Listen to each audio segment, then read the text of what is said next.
نحمده ونصلي على رسوله الكريم أما بعد فأعوذ بالله من الشيطان الرجيم بسم الله الرحمن الرحيم سرمایہ حیات ہے سیرت رسول کی، فلاح کائنات ہے سیرت رسول کی، بنجر دلوں کو آپ نے سراب کر دیا، ایک چشمہ صفات ہے سیرت رسول کی۔ قابل صد احترام اساتذہ کرام، میرے ہم مکتب ساتھیوں، باہر سے تشریف لانے والے میرے انتہائی واجب الاحترام بزرگوں اور دوستوں، آج مجھے جس موضوع پر لب کشائی کرنے کا موقع ملا ہے وہ ہے سیرت النبی صلی اللہ علیہ وآلہ وسلم۔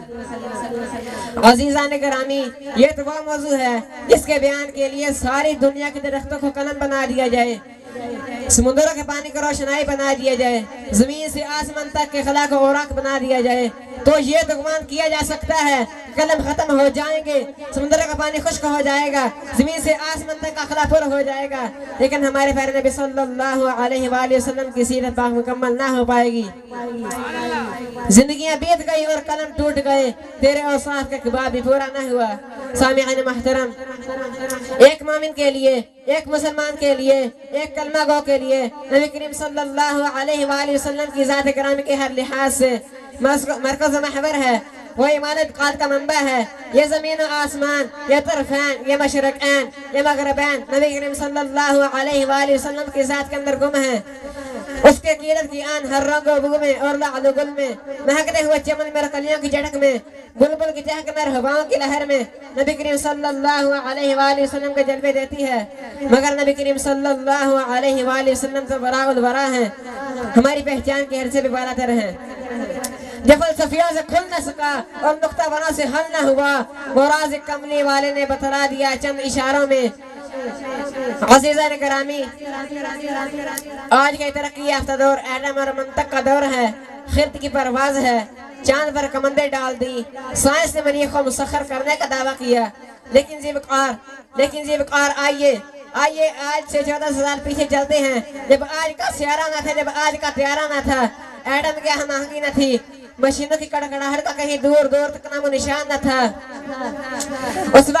اس وقت عبداللہ کا یتیم، آمنہ کا دخت جگر، گوشہ حلیمہ کی زینت، جس کا چولہا نہیں جلتا، پیٹ پر پتھر باندھتا ہے، لیکن اس نے اپنے نعل مقدس سے عرش کو سرفراز فرمایا۔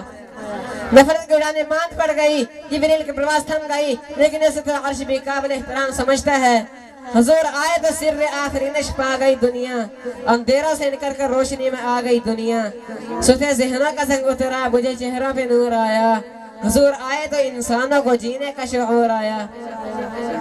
جناب صدر، 14 صدیاں گزر گئی، لیکن روشنی کا یہ مینار آج بھی سورج بن کر پوری آفتاب سے چمک رہا ہے، اور دنیا آپ صلی اللہ علیہ وآلہ وسلم کی نظیر پیش کرنے سے قاصر ہے۔ طریق اگر ڈھونڈے گے ثانی محمد، سایہ تو بڑی چیز ہے، ثانی تو بڑی چیز ہے، سایہ نہ ملے گا۔ عزیزان گرامی، اللہ رب العزت نے قرآن مجید فرقان حمید میں میرے اور آپ کے محبوب حضرت محمد صلی اللہ علیہ وآلہ وسلم کا نام ایک یا 100 آیتوں میں نہیں بلکہ 1400 آیتوں میں نازل فرمایا۔ یہ ساری آیات میرے نبی صلی اللہ علیہ وآلہ وسلم کے اخلاق بتاتی ہیں۔ قرآن سے پوچھنے جاؤ، یہ نبی کریم صلی اللہ علیہ وآلہ وسلم کے اخلاق و عادات کا بتاتا جائے گا۔ قرآن سے میں نے پوچھا، اے قرآن یہ تو بتا میرے نبی صلی اللہ علیہ وآلہ وسلم کے ہاتھ مبارک کیسے تھے؟ تو قرآن نے کہا وَمَا رَمَيْتَ إِذْ رَمَيْتَ وَلَكِنَّ اللَّهَ رَمَى۔ قرآن سے میں نے پوچھا، اے قرآن یہ تو بتا میرے نبی صلی اللہ علیہ وآلہ وسلم کے اخلاق کیسے تھے؟ تو قرآن نے کہا وَإِنَّكَ لَعَلَىٰ خُلُقٍ عَظِيمٍ۔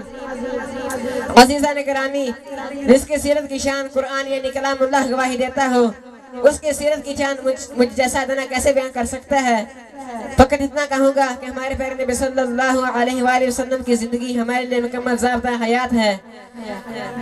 سلام اے آمنہ کلال اے محبوب سبحانی، سلام اے فخر موجودات اے فخر نوع انسانی، سلام اس پر کہ جس نے بے قصر کی دستگیری کی، سلام اس پر جس نے بادشاہی میں فقیری کی، وما علینا الا البلاغ۔ ماشاءاللہ۔